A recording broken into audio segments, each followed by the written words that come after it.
This is the OTB Television Network, a service of Capital District Offtrack Betting.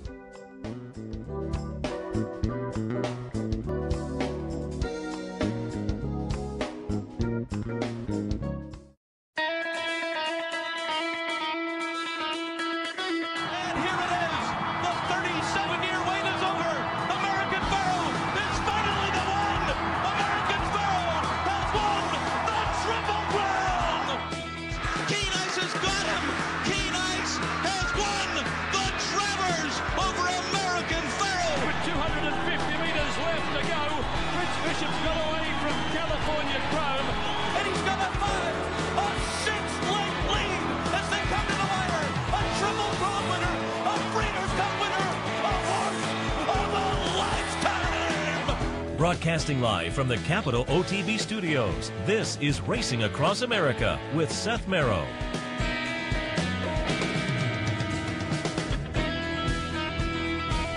Good morning and welcome to Racing Across America on a Sunday morning. Seth, Merrow, and Sully, Crotty. Sully, good morning. Good morning, Seth. How are you? Very good. Before we get underway, I always want to thank our friends at Woodbine for their sponsorship. Woodbine, pick, bet, and cheer on great racing north of the border. During our handicapping segment, we'll take a look at a little stakes action today at Woodbine, and we'll also have some Woodbine during OTB Live a little bit later this afternoon. So again, thanks to them for their sponsorship. Top of the show, we'll do some stakes recaps, have a little handicapping after that, and then towards the end of the program, we will be visited by Frank Vespe from the RacingBiz.com. Great coverage of racing in the Mid-Atlantic region. Frank yesterday at Laurel for Maryland Millions Day, so we'll go over some of their stakes yesterday as well, as there was a nice stakes action.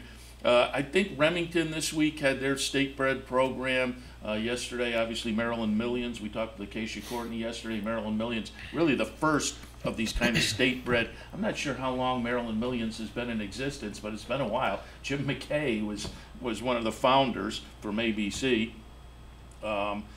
But since then, a lot of other jurisdictions have added events like that. And in New York yesterday, it was Empire Showcase Day. They have a few of them. They're always fun days because they do have a few of these days during the year. They have a couple of them up in Saratoga. Yeah. And you see some gritty old performers kind of square off again and again. And yesterday, Mr. Buff looked pretty good. And we'll take a look at some of those stretch runs. But it was a nice day, as I say, at various venues around the country. Across the world. Right. We'll look at British Champions Day, too, a little bit. I think that's what makes the Maryland Millions such a special day, because it's once a year, as you said, New York. I know the big New York day that I think of is the day before the Travers, their New York show day, and then obviously yesterday was a big day for the New York Breds as well. So, but I think that's what makes the Maryland Millions such a big day down at Laurel, and it was a really competitive card, and you got some prices across the line first. Yesterday also, Far Hills. Steeplechase meet. We talked with Sean Clancy a little bit about that yesterday, and we talked with Sean about Wicklow Brave, who looked good in the Grand National coming to the last fence, and then had a little slip up over the last fence and fell. On air yesterday during OTB Live, I said I thought he was okay. I thought I saw him get up and run, but subsequently the news last night was that he was euthanized, so that's an unfortunate outcome there. For what was a fun day of racing down at Far Hills. You could see the crowd, a great day. There was a lot of competitive events, but that took a little sting out of the day, or put a little sting into the day, perhaps. But, as I mentioned earlier, we also yesterday showed British Champions Day, and I said we'd watch some action from there. Going to pull up the highlight of the day, the Champion Stakes. Group 1 event, 1.7 plus million up for grabs, and the favorite was Magical. Magical, of course, having run second in last year's Breeders' Cup Turf behind Enable, and Magical will take the lead here. And Adeb, if I'm pronouncing that anywhere near correctly, a horse I thought was going to be interesting. Looks like in the yellow, looks like, oh, maybe has a little momentum and will go by Magical. But just about the time you think that, Magical digs down and really then kind of even pulls away a little bit at the end to get it done against the boys. It was kind of interesting. The female against the boys, but in yesterday's field, there was 9 horses in there. 5 of them were either fillies or mares. and one of them won, Magical.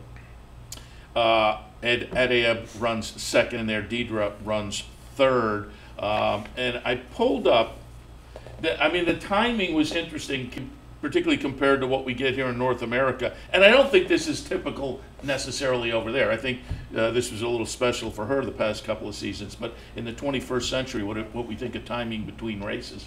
Last year, Magical came out of the Arc and also ran in the Arc, came back a couple weeks later and won the Champion Stakes Filly and Mayor race, and then went on to run second in the Breeders' Cup. Faced the boys in the Breeders' Cup turf and beat all the boys. Unfortunately, Enable was in there, so ran second to Enable. So this year, Magical, again, and also ran in the Arc. 2 weeks later, comes back and beats the boys in the British Champions. And I was curious what their game plan would be, given what they did last year. There was a quote, I think this came out of the Racing Post, quote from her connections.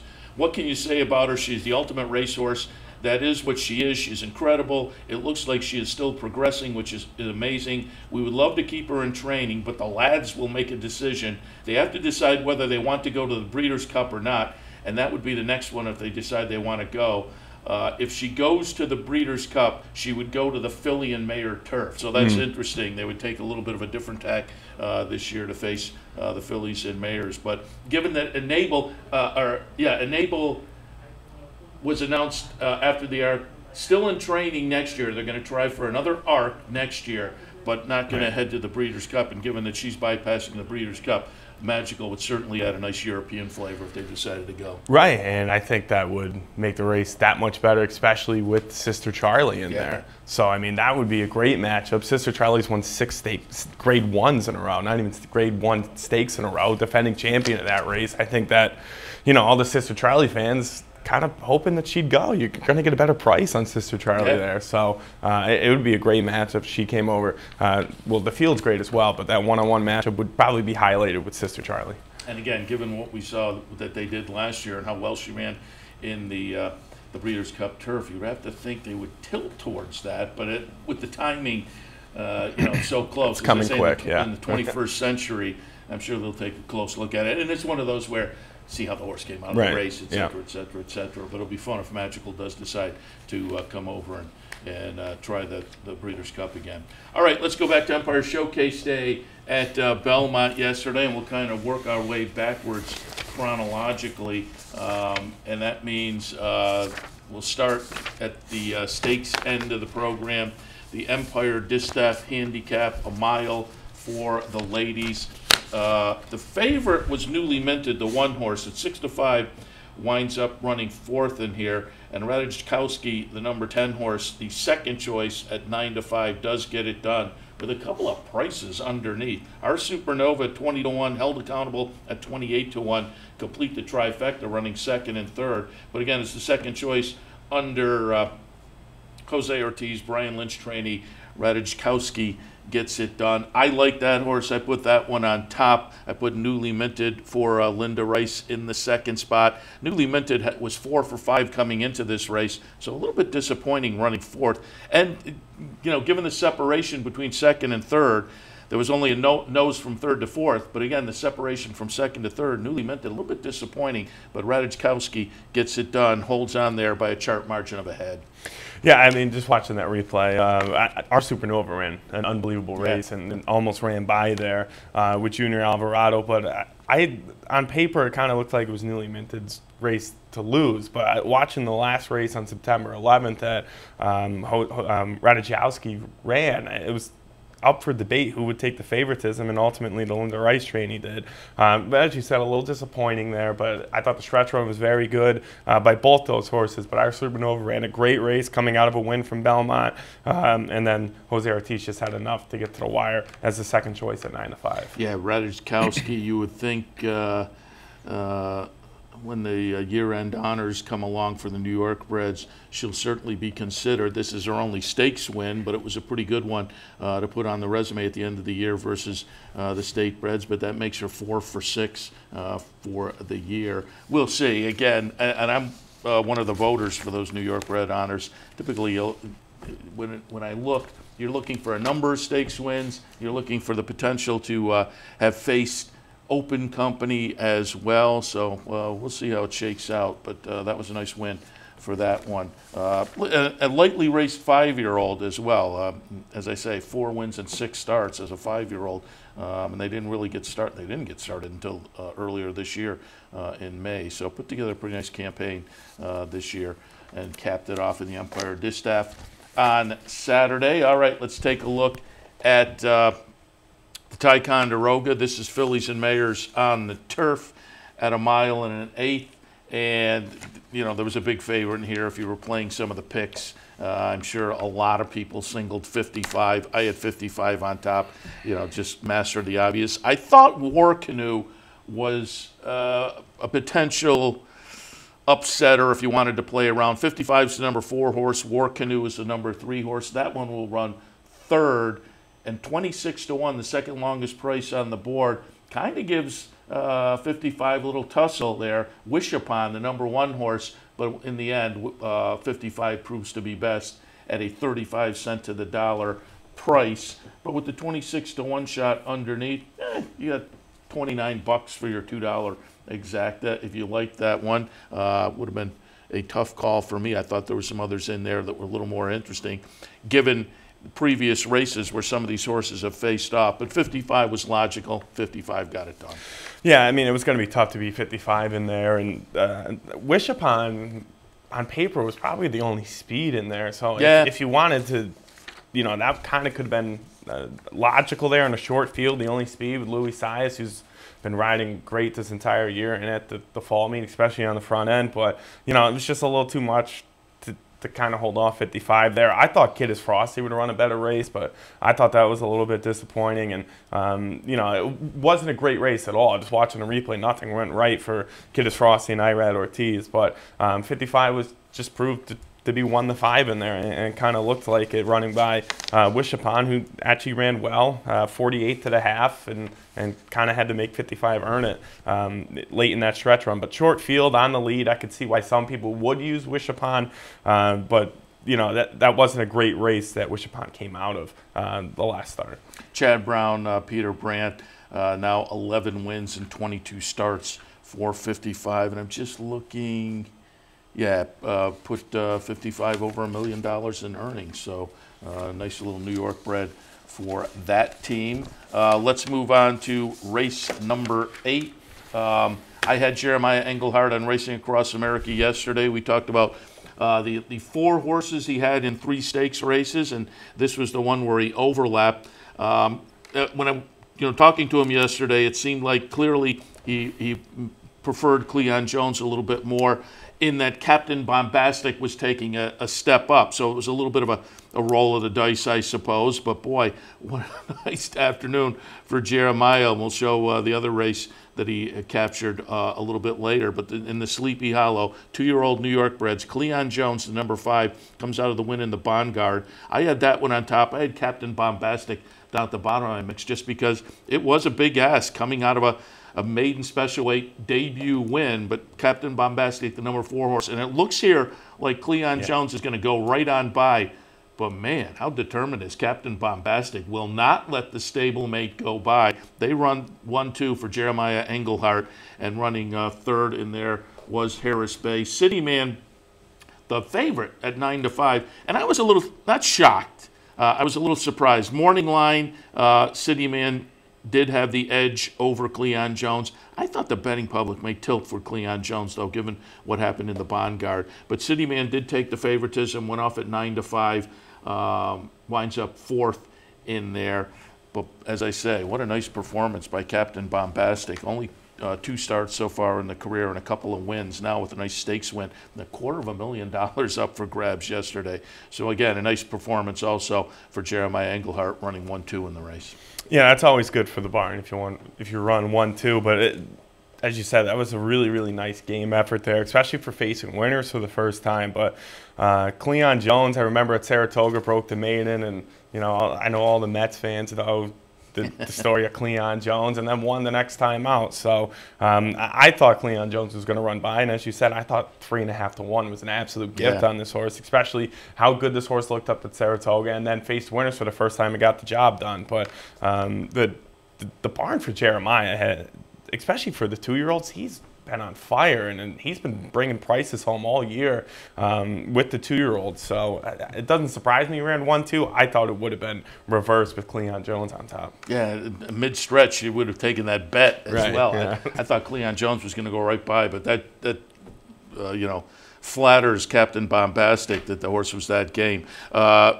Harris Bay, and you know, that City Man took some money, helped the price on Cleon Jones, but also Harris Bay went off as the second choice. That helped the price on Cleon Jones. Harris Bay, maiden debut winner for John Kimmel with a pretty good buyer number. But again, it's always tough to move maiden special weight into stakes company. You know, these days, a lot of these 2-year-old stakes, even this time of the year, they're not much more when you look at the records than non-winners of 2 other than. But Cleon Jones had some experience, City Man had some experience, so that they tilted towards Harris Bay for the second choice. That just helped the price for Cleon Jones. We also should mention that not only was it a Jeremiah Engelhardt exacta, it was an Ortiz exacta. Jose on board Captain Bombastic, and Irod on board Cleon Jones. And the exacta, what, for 26 bucks. Yeah, 26 for one, so 52.50 for a couple of bucks. So nice little exacta there with the Ortiz brothers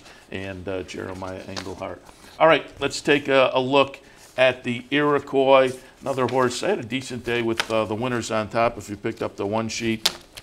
This one offered a little bit of value at 7-2. Pause for the cause. I thought this horse from Chester and Mary Broman and Kieran McLaughlin looked pretty good coming off of the win last time. Sat out much of the summer. Had a start early in the Saratoga meet on the turf, and then sat out until mid-September at Belmont. Pause for the cause. The number 3 horse you can see here winning the eventual chart margin 3.5. Fair Regis runs second by 3 lengths. Holiday Disguise runs third. But under, again, Jose Ortiz, who had a nice day yesterday, gets it done at a $9.20 price, looking pretty good in there. And, you know, what was the field? Carrera Cat was a horse that a couple back won the Union Avenue facing State Breds up at Saratoga. Tried Open Company last time and ran behind Come Dancing. So Carrera Cat getting back in against State Breds certainly had some potential. Satisfy went off as the favorite for Belmont, winds up a disappointing 7th in the field of 8th. You know, that the horse, I mean, I guess at 5-2, kind of a lukewarm favorite. As I say, I like Pause for the Cause better, put that one on top. So I was a little surprised maybe that Satisfy went off. But at 5-2, I guess even the betting public didn't have a whole lot of confidence in anybody in any one direction. But Satisfy had one start so far this year, and it was clearly not as good as what we saw last year. And you never want to make a decision based on one race. But, boy, I was willing to take at least a little bit of a wait and see, given what we saw in the first start. And so far, 2 starts into this 5-year-old season for Satisfy, there have been 2 kind of disappointing performances as compared to what the horse was last year. But Pause for a Cause certainly looking good, again, for Kieran, Chester and Mary Broman, and Jose Ortiz.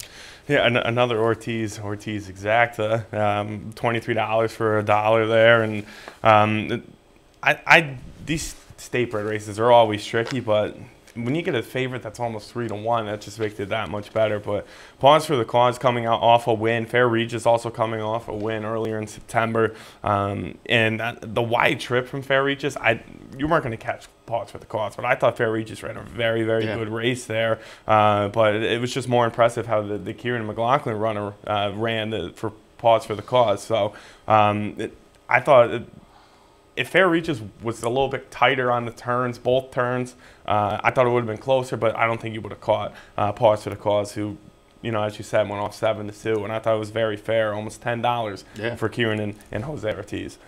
Let's move a little earlier. The Hudson, this one for 3-year-olds and up, going 6.5 furlongs. I have to admit, I had a good day with winners on top, but whiffed here. I like Celtic Chaos, who at 9-2 runs last in the field of 8. Celtic Chaos, the number 3 horse. Right underneath, though, I did have Build to Suit, Chad Brown Klarovich, the number 1 horse.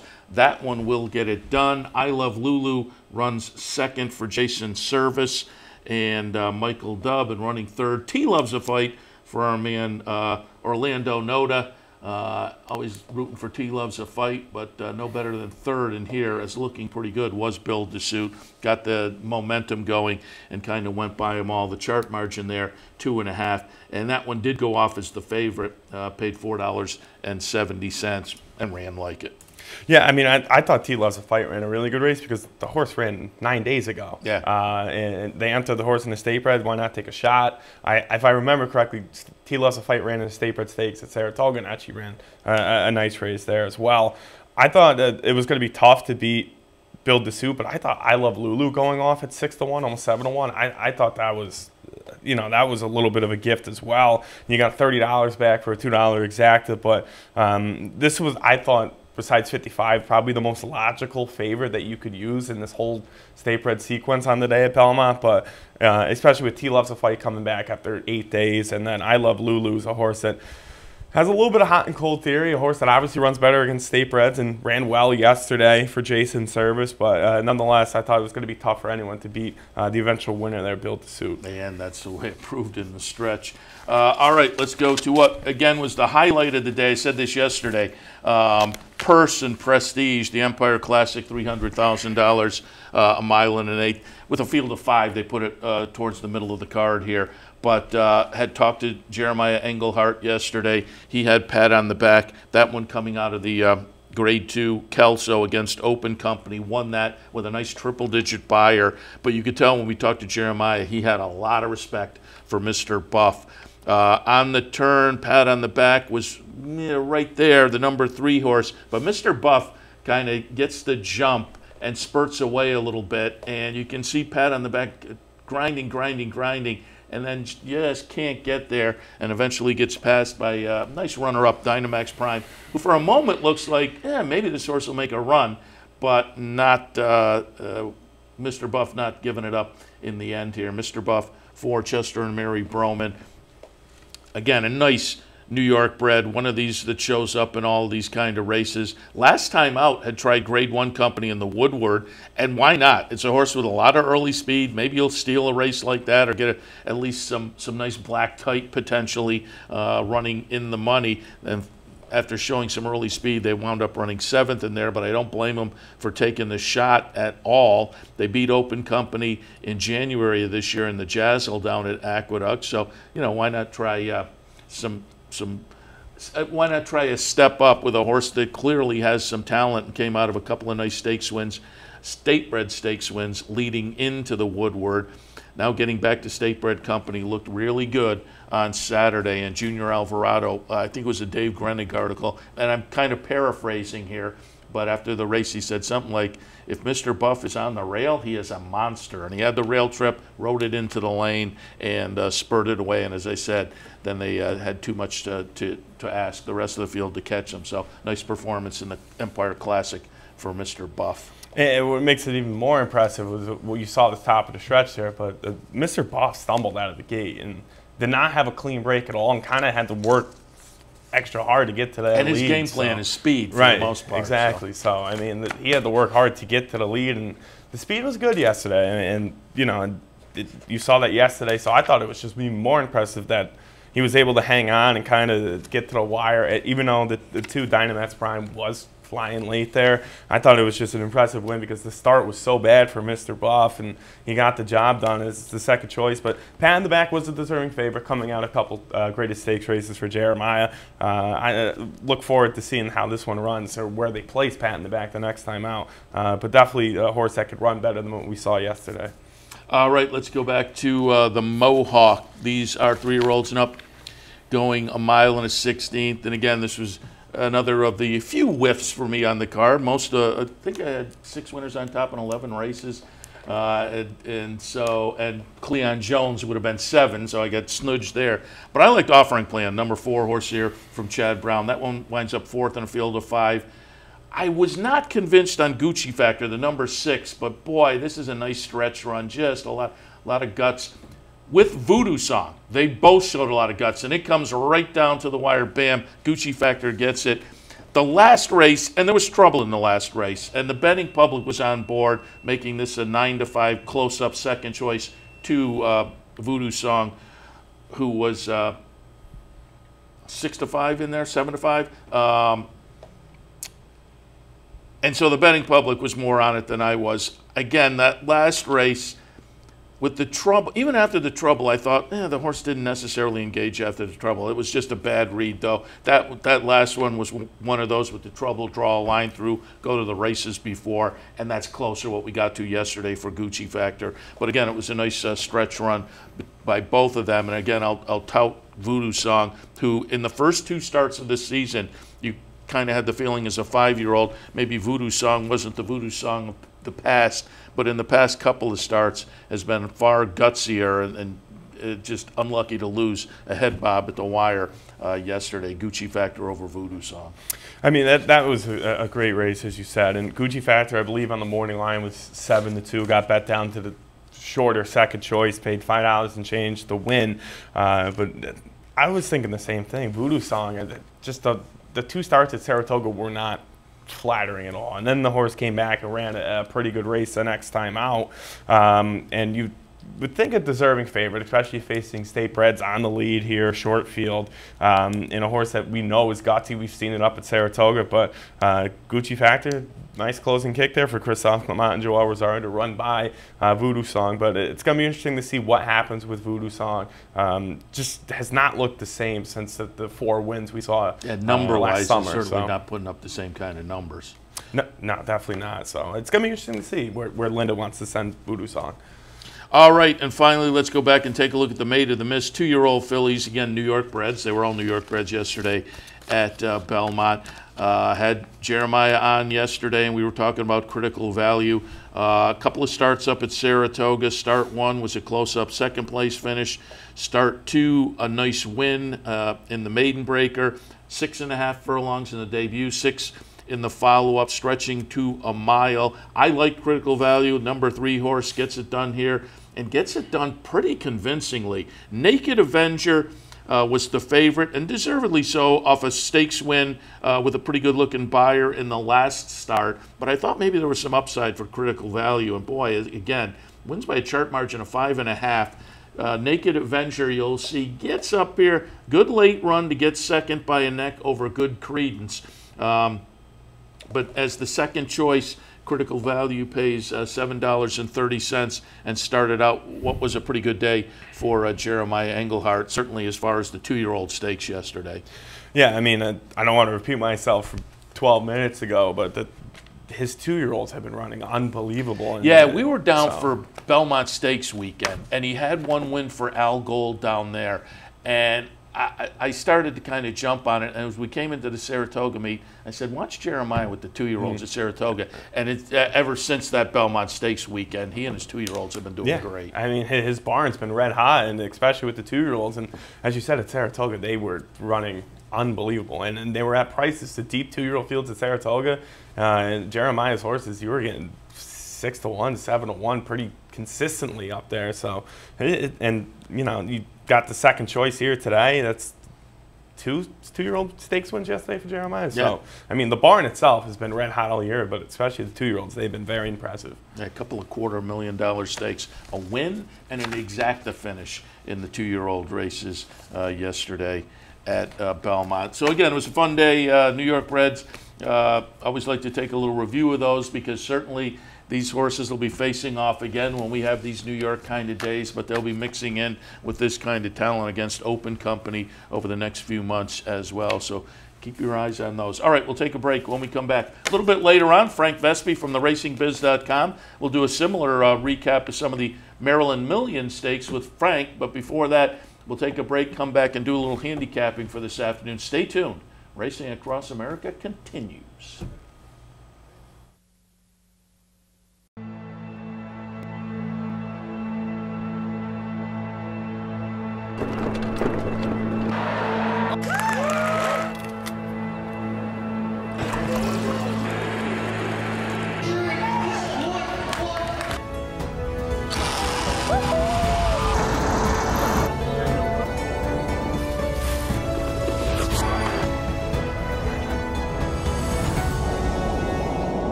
To find your favorite teams, your favorite food, daily drink specials, and wagering on live horse racing, Legends Field Sports Bar, 711 Central Avenue, Albany. Get your game on day or night with 75 flat-screen TVs, tournament-style pool tables, a private banquet room, and live horse racing. So if someone asks you where's the best sports bar in the Capital Region, tell them Legends Field Sports Bar, inside the Clubhouse Racebook, 711 Central Avenue, Albany.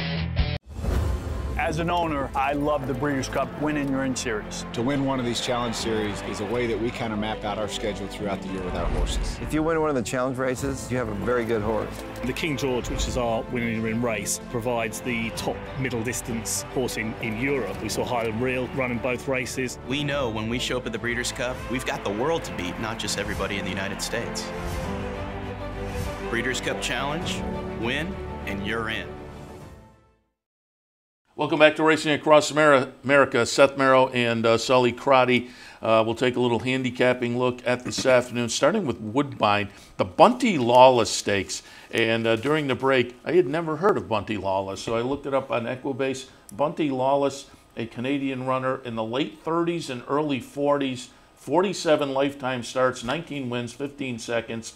So a talented runner that deserves, I guess, a $100,000 stake named after him. But the Bunty Lawless, $100,000 up for grabs, 3-year-olds and up, going a mile at Woodbine. Yeah, there's a big favorite in here with Silent Poet, and Silent Poet is, we remembered Silent Poet from the Woodbine Mile. We talked to trainer Nicholas Gonzalez before the race, so Silent Poet looks to be a little tough to beat in here, especially on the front end. Winner of 2 of the last 3, entering that Woodbine Mile. So, I mean, I don't want to be the master of the obvious or anything in this spot, but I just think it's going to be a little tough to beat Silent Poet on the front end in here. The 1 is Red Cabernet. Ian Black setting this one out with Eureka Rosa da Silva.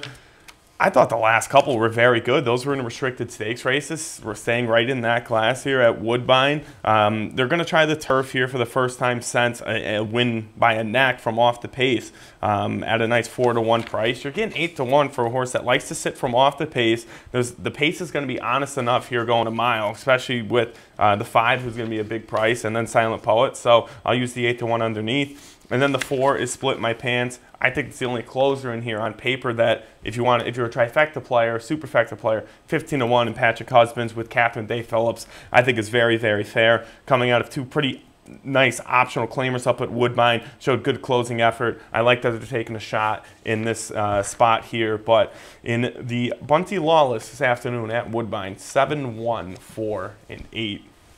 Seth's going to take a look at the second race this afternoon at Belmont Park, which is a maiden special weight for 2-year-olds sprinting 6 furlongs on the grass. And I just looked up. I haven't seen anything indicating turf or no turf. I would assume they're on the turf today. I don't think they had any weather yesterday down in New York to speak of. So I have this one 9, 10, 4, and 6. Going to take a little shot with Gunman, first time out by Warfront. Warfront okay with first-time starters. 28 first-time starters so far this year. 7 of them have hit the exacta, so 1 out of every 4. Good numbers there. Todd Pletcher, I said it towards the end of the Saratoga meet. He really seemed to pick up some nice steam, having a pretty good Belmont meet as well. So John Velasquez back in town for the ride. We'll put Gunman on top. Second slot, we'll go 1 further out, Imperial Moment. Second-time starter from Bill Mott with a little bit of breeding and a debut that looks like good foundation, good experience, one to build on. And Turn Aside, another horse with a little experience. Linda Rice Trainee has had 2 starts so far. Nice improvement, start 1 to start 2. That certainly has the potential to continue this afternoon. Race number 2 at Belmont, 9, 10, 4, and 6.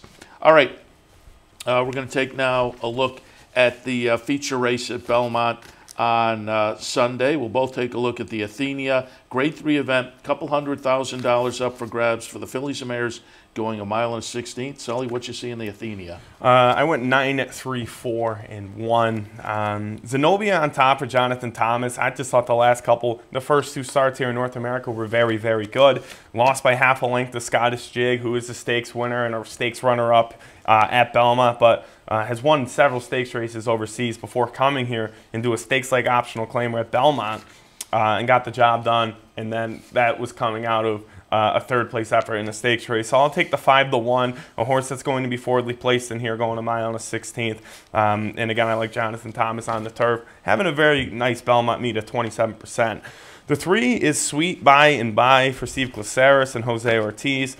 I think this horse is going to play a little catch me if you can on the front end. We saw how impressive this horse was last time out, running a 91 Beyer. But earlier in the career, 4 starts back actually, lost by a neck to Alexander, who since that race has won several stakes races, was competitive at Keeneland during their fall meet this year. The horse likes the distance and the turf course. I'll use Sweet By and By in the second spot. And then the 4 is Anita Del Sur. Tom Albatrani sending this one out, coming off a win in a stakes race last time out, where the horse had a lot go its way at Monmouth, but nonetheless, very, very nice closing effort. Also raced against a little bit better in here with Homerique, Valedictorian, I'm So Fancy, and Dolce Lily. So I'll use I think 4.5-1 is very fair for the Albatrani runner coming out of a really nice effort at Monmouth. But for me, in the graded stakes action at Belmont this afternoon, 9, 3, 4, and 1.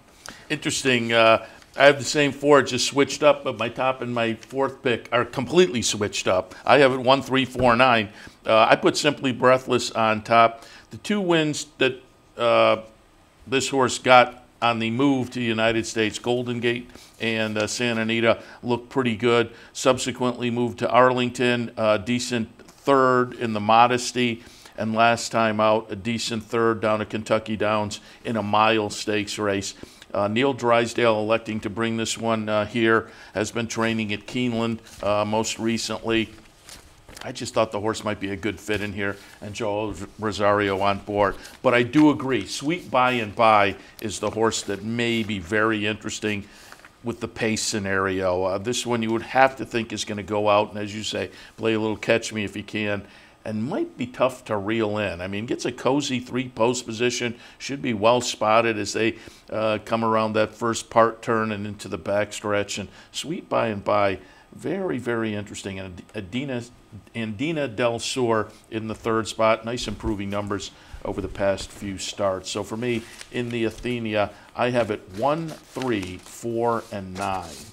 All right, let's move on to feature at Keeneland today. It's the Dowager Grade 3 event for fillies and mares 3-year-olds and up. They'll go 1.5 miles on the grass. I went 9, 3, and 10 in here. 9, 3, 10, and 4. The number 9 is Pants on Fire. I've been waiting for this horse to stretch out, to go that 3 turns again. Went 1 mile and 3/8 and 1.25 miles the last couple. Actually ran very well 2 starts back. And from off the pace to finish 3rd, I thought was very good. I remember the Pants on Fire that comes from way off the pace, and I'm hoping that's what Brian Hernandez and Richard Baltas do here today. I think the longer the better for Pants on Fire. Has ran well at the 1.5 miles. And the Baltas runners have already done well on some route races during this meet. I'll take the 6-1 in Brian Hernandez in here. Again, from that 1.25 miles to back to this 1.5 miles this afternoon. The number 3 is Gentle Ruler. It's going to be the lukewarm favorite in here. This horse wants nothing to do with the pace and is going to be flying home. And we saw that at Kentucky Downs in the Ramsey Farm Stakes last time out. Before that race, I thought the 4th place effort in the way it was very good. And then a horse that's won 5 of the last 6. So deserving favorite for Ian Wilkes in here. Horse is going to be flying late. We'll see where Chris Landeros places this horse. And then the number 10 in the 3rd spot is Alicia's World. Another Richard Baltas runner, going to be more forwardly placed than Pants on Fire. But I thought the effort against Basilica in the Maccabee last 2 starts back was very good. And then the 2nd place effort, or excuse me, the 5th by 2 behind Bo Recall 3 starts back was very good. But in the 8th race this afternoon at Keeneland, 9, 3, 10, and 4. I went 3, 10, 2, and 12. I just looked at this field, and these are not win machines by any means. Alicia's World, I kind of was tilting in that direction, but 1 win in 6 starts, and that was back in March at Santa Anita. On the other hand, Gentle Ruler, 5 for 6 so far this year. So I was just going with the horse that maybe has a little more of a nose for the finish line. So Gentle Ruler on top. Alicia's World started life out in the barn of Chad Brown, but subsequently went to Southern California and moved into the Richard Baltas barn. And I have Alicia's World and Lamuna in 2nd and 3rd. 4-1 for Alicia's World, 5-1 for Lamuna. So that would be the other half of the uncoupled entry, except, as Sully noted, Pants on Fire, the really other half of the triple uncoupled entry as the 6-to-1 morning line price. So maybe Pants on Fire is a little bit interesting on that angle. You don't often see 3 uncoupled horses where you get a choice of looking at the longer price of the trio. But Pants on Fire, I didn't put that one in my mix, but I have the other 2 Baltus runners, so we'll see. Maybe that means good things for Pants on Fire that I left that Baltus runner out. But for me, at Keeneland in the Dowager, 3, 10, 2, and 12. All right, we will step back, take a break. As noted earlier, going to be joined in a couple of minutes by Frank Vespe from the Racing Biz, talk a little Maryland Millions, all of that right after this. Stay tuned.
Here's some exciting news from Capital OTB. Capital Off-Track Betting and the Rivers Casino have partnered to bring you the finest experience in wagering on all your favorite thoroughbred and harness tracks from right inside the casino. Our newest location is open daily and can be found at Van Slyck's Bar, offering live tellers, self-serve betting terminals, racing information kiosks, and all the amenities you come to expect from Capital OTB. See you at the Rivers Casino in Schenectady.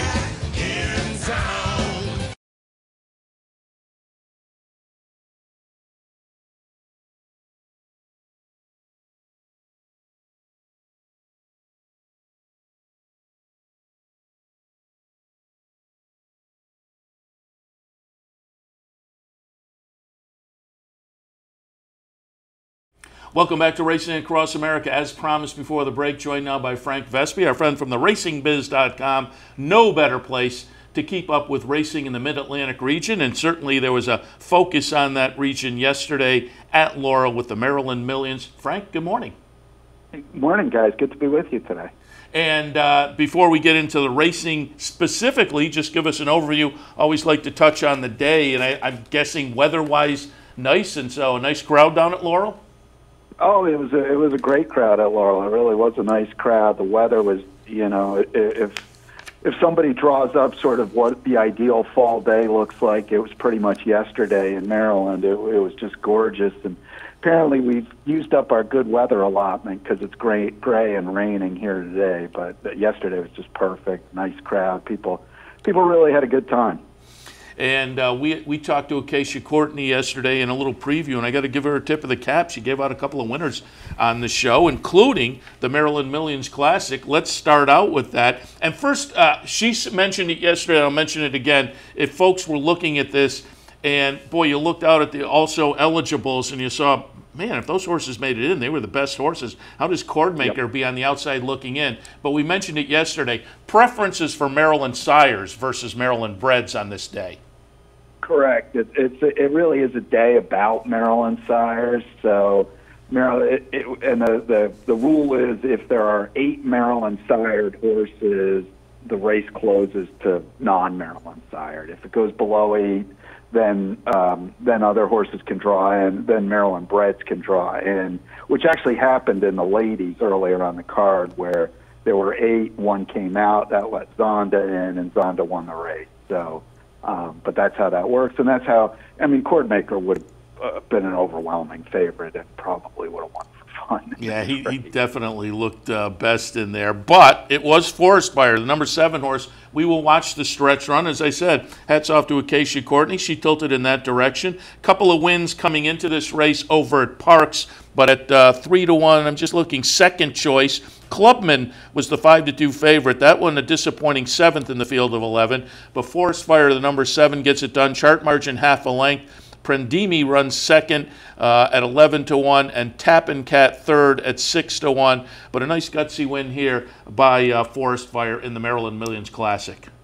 Yeah, it was, I honestly, I thought by my own handicapping and also talking with a couple of the trainers in this race, really thought there was going to be some pace in here. And I thought it might do well for a horse like Torch of Truth, although he was hung out outside throughout. But there was no pace at all. Prendimi went, Forest Fire went. They went slow early. It was 49 and change for the half, 13 and 2 for 3/4, and those two ran 1-2 all the way around the track. Forest Fire kind of guts it out in the lane to get up by a half length, and nobody running out of the back really made much impact. It was not the race I expected it to be, but I guess that's why they run them. And obviously a nice win for Forest Fire. John Service, the trainer, Paco Lopez. Paco pretty much said, yeah, John just said kind of see what happens and take it from there. And they really got kind of the ideal trip, pressing the pace just to the outside of Prendimi. Turns out to be the second Maryland Million win for Forest Fire sire, who's freezing fire. And oddly enough, both of them have come in the Classic.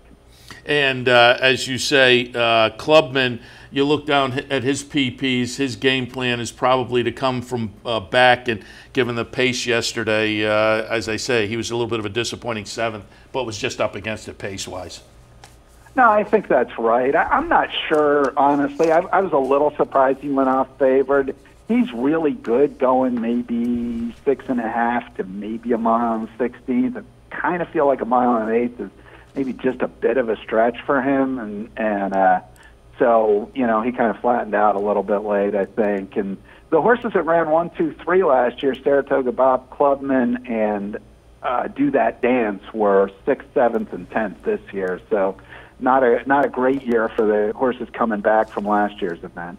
Let's move on to the Maryland Million Sprint Handicap, and there were some legitimate open company sprint types in here. Call Paul for Jason Service, Michael Dubb and Company has certainly impressed in various venues. Lewisfield is always a player. Lakai, but again, I'll tip my cap to Acacia Courtney. Yesterday she liked Taco Supreme, and Taco Supreme 10-1 on the morning line, but did take some action. Went off at 5-1. Gets it done here by 3/4 of a length. Call Paul, the number 7, second. Lewisfield runs third. Lakai maybe a little bit of a disappointment, running 5th in the field of 7, but a nice win under Sheldon Russell for Taco Supreme. You guys see it all the time in New York. We see it all the time in Maryland. A lot of times these state-restricted races are, just okay. You're giving away a lot of money to just a horse. But this race, this version of the Maryland Million Sprint, this would have looked perfectly good as an open stake anywhere in America. Yeah. You had Call Paul, a multiple graded winner, Lewisfield, a multiple stakes winner, Lakai, a multiple stakes winner who's graded stakes place. And those are 3 legitimate racehorses right there. And Taco Supreme ran past them all late to get up by 3/4 of a length under Sheldon Russell, one of his 2 stake wins on the day. It was a pretty neat moment there. The ownership group is Big Bertha Stable, and they claimed this horse for $25,000. I was talking to Damon Dilla DeVico, who's the trainer, after the race, and I said, "What made you claim this horse?" And he said, when I saw him, he just looked like this kind of big, gawky, gangly, like the pieces didn't all fit together. And he said, I really like claiming horses like that because he looked like he was going to grow into a different horse, and that's really what's happened. And he said that, this is a horse that his attention wanders. He doesn't always kind of focus on what he needs to do. But he said coming into this race, he was just laser focused and really training well. And really thought he would run well, and he closed a lot of ground in the last eighth of a mile or so here. Yeah, he's a nice horse. He was 6 times in the exacta in 6 starts before yesterday.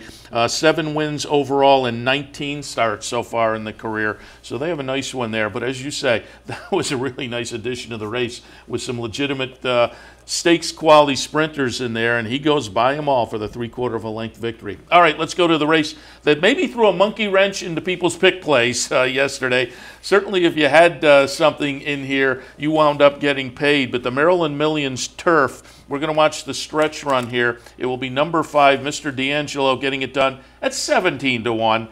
Some Kind of Magician, 32-1. The 13 runs second. Number 14, pretty good year, runs third at 21-1. The old 5, 13, 14 trifecta, 50 cents, paid $2,100 plus. As I say, a little hard to call or predict the Maryland Millions Turf.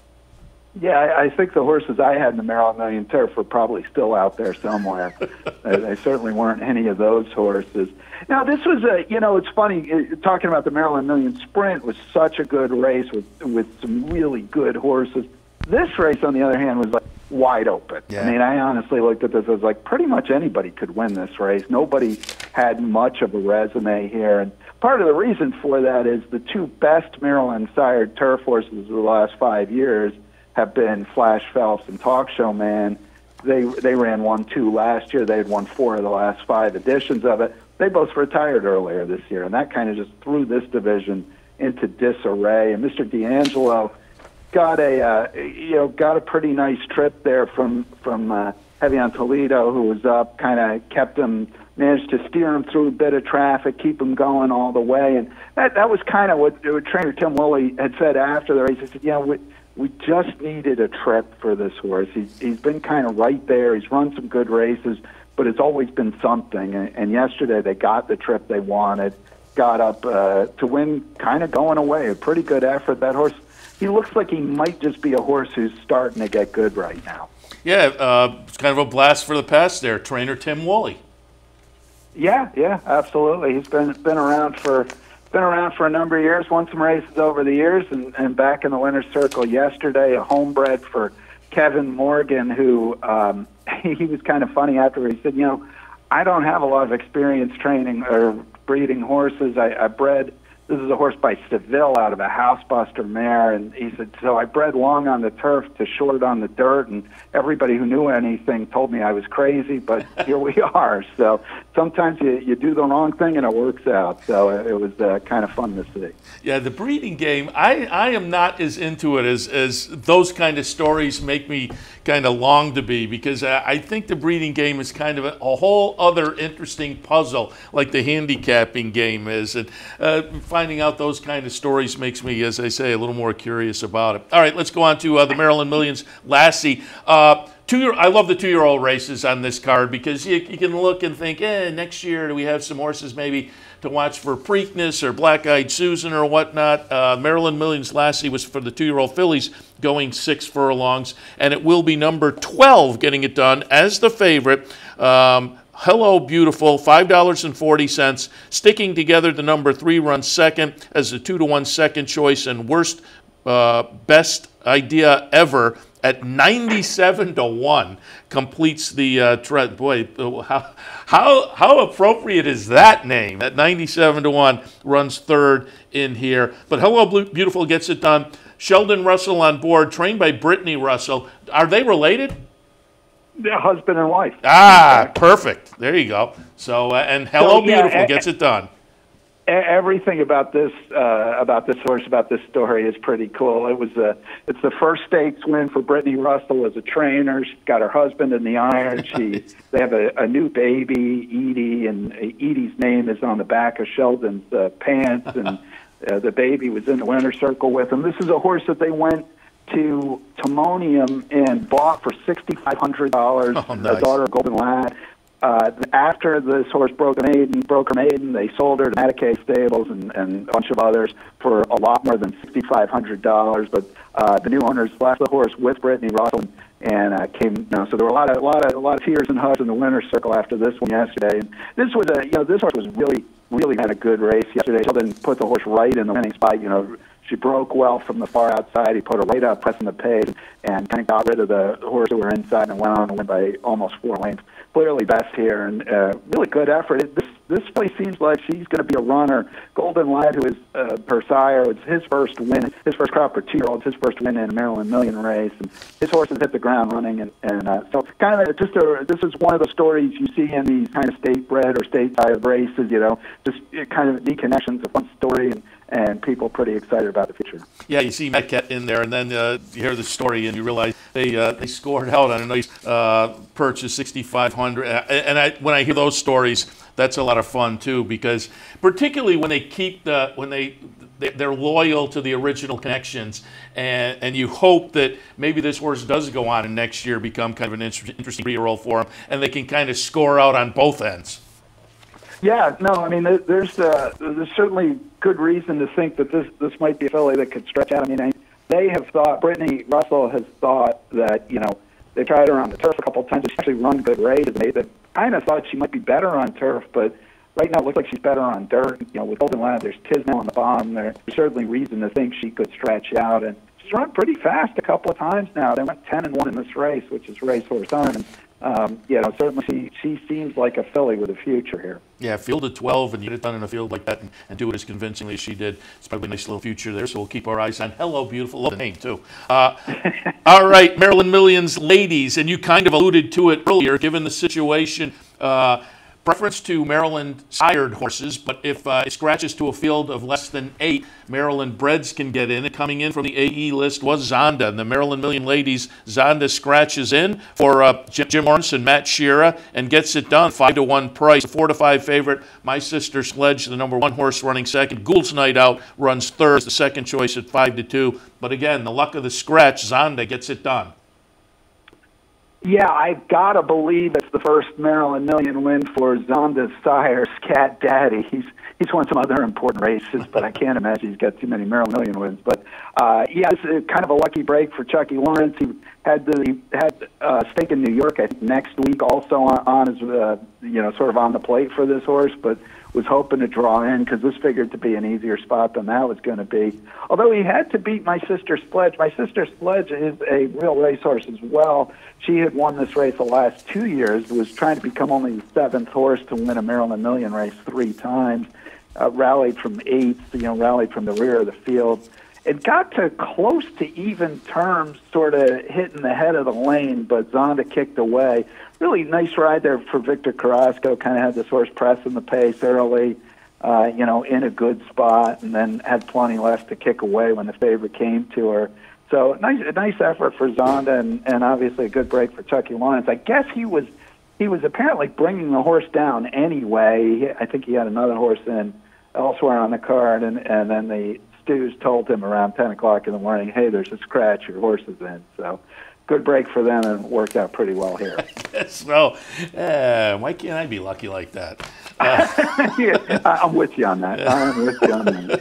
I did not call for a replay of this next race we're going to talk about, but again, we're kind of working our way back chronologically, and in a second we'll get to a replay of the final stake, the 2-year-old race. But in between, the third race on the card yesterday was the Maryland Million Distaff. And again, I didn't call for the replay, but you and I were talking before we went on the air. And as I look at the chart and the PPs, this was a pretty interesting story in that the Maryland Millions Distaff handicap was won by Anna's Bandit yesterday, coming off a pretty quick turnaround. And boy, you look at her record, she's a win machine this year.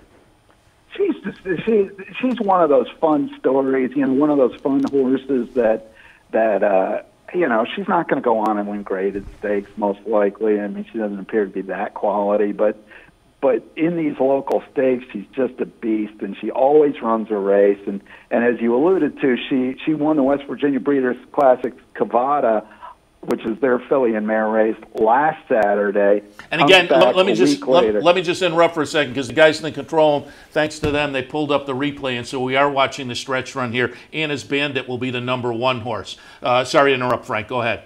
No, not a problem. She won the Cavada last weekend, the West Virginia Breeders' Classics race. She was 1-9 there. I mean, it was kind of a can't possibly lose situation. Comes back just a week later, gets it done here. Xavier Perez, who's a regular rider, just has a really special connection with this horse. This whole everything about this filly is pretty neat. I guess she's a mare now, but it's the homebred for Jerry Robb, owned by him and his wife Gina.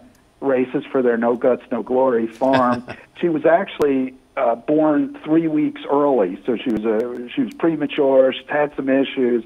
Finally got her going right, and she's now over $600,000 in earnings. And nice effort here, slips through inside, wins pretty easily. Just a really, a fun story. And I was talking to Jerry Robb after the race, the trainer, and kind of said, well, what are you going to do with her now? Having run her twice in a week. And he kind of jokingly looked at his watch. He said, well, I think they enter for Penn National pretty soon. So, but this is a horse that literally every time she wins, Gina and Jerry end up crying and hugging each other. And apparently, this is the other funny part of the story. They were watching the race upstairs in the dining room, and at about the 8th pole, Anna's Bandit had come to even terms with conjecture, and they lost the TV picture.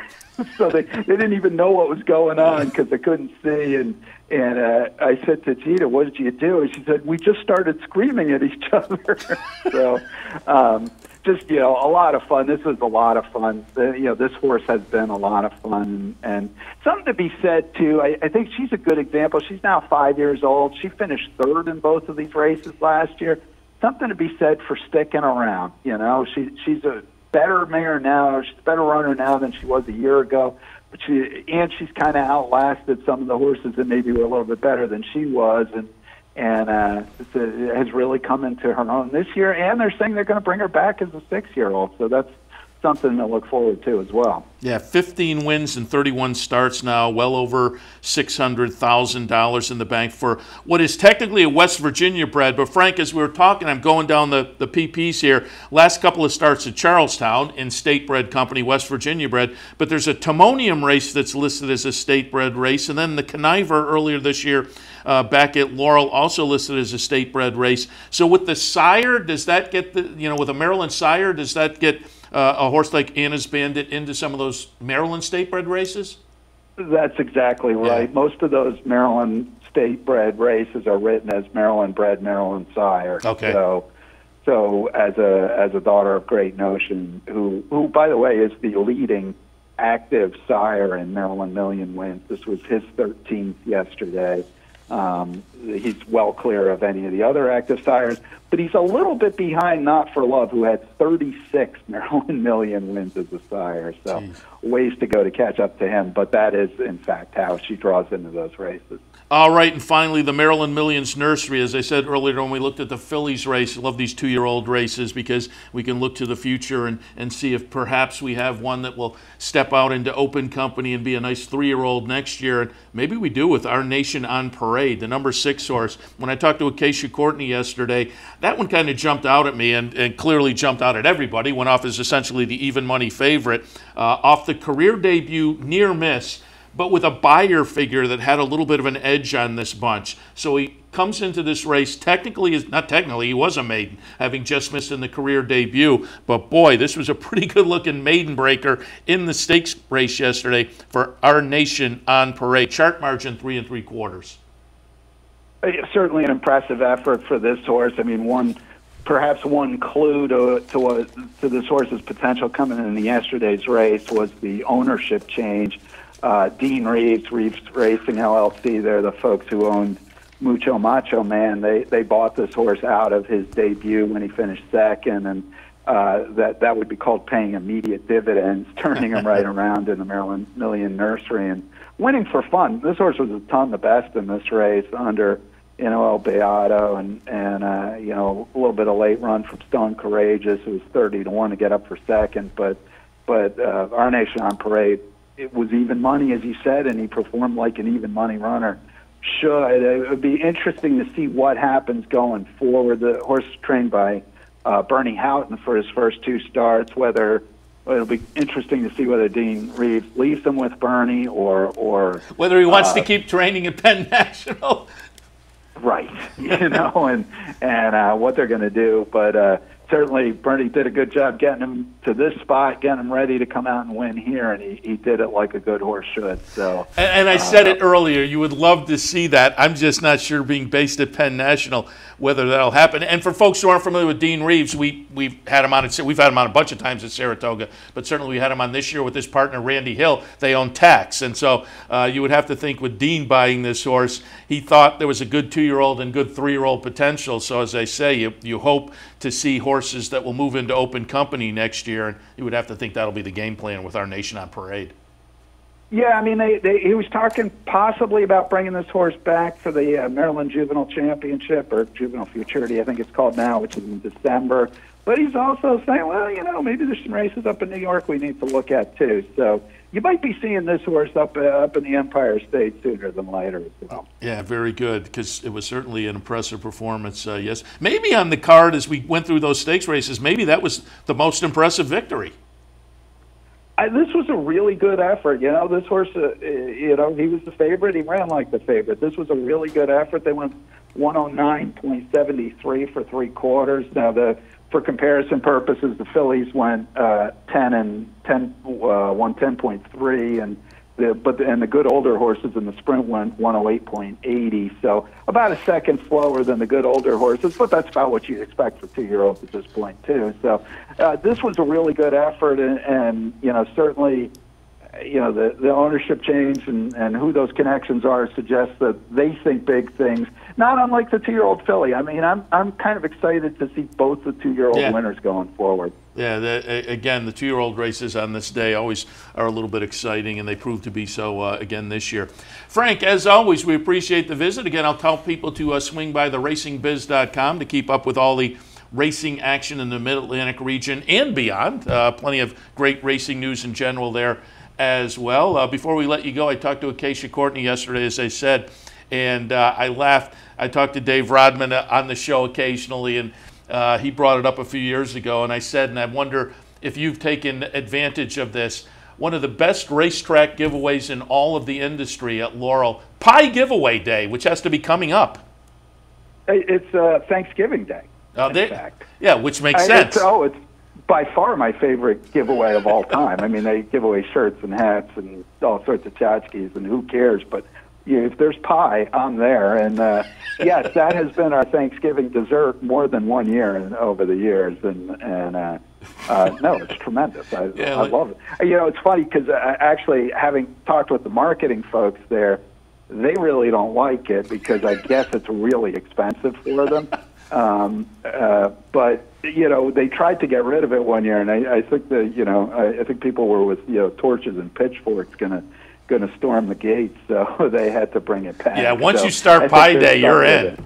Yeah, exactly. Right? You can't get rid of Pie Day. What are you, nuts? So yeah, very excited about Pie Day. Yeah, as I say, that to me seems like one of the best racetrack giveaways. And the flip side of that, I always laugh. I'll bring it up. I was down at Pompano Park, I don't know, 2 or 3 years ago. We were down in Florida for Florida Derby, so I went over one night to Pompano Park. I walked in, I bought a program, and a guy hands me this big plastic thing, which almost looked like a hat, like a futuristic hat or something. I said, "What is this?"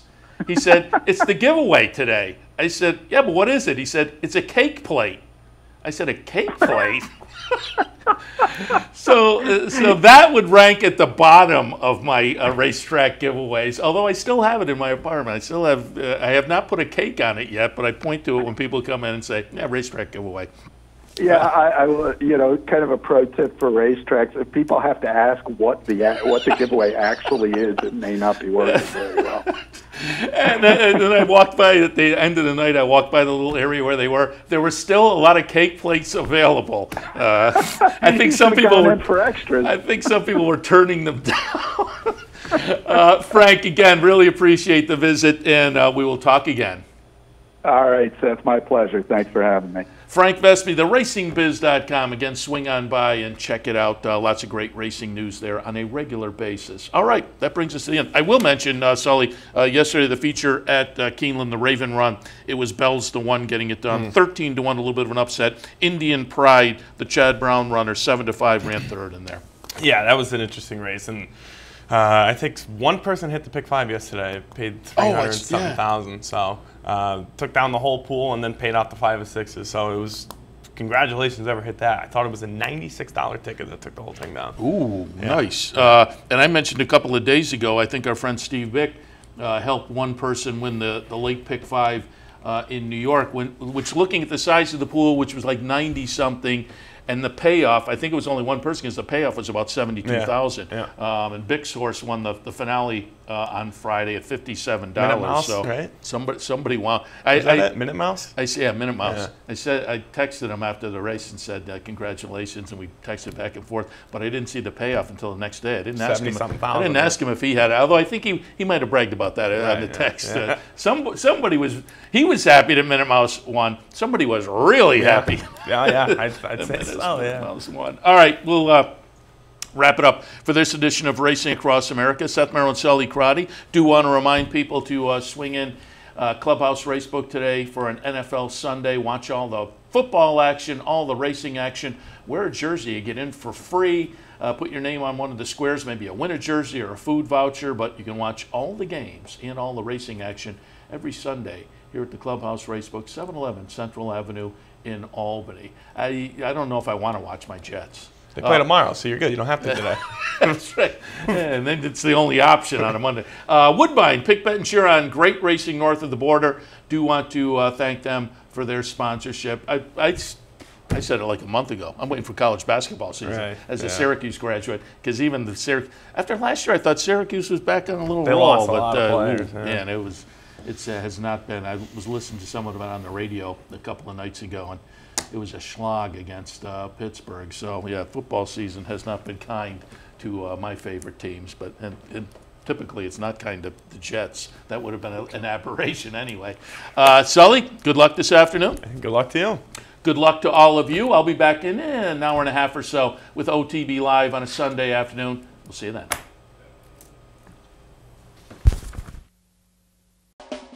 You're watching OTB TV, a service of Capital Off-Track Betting.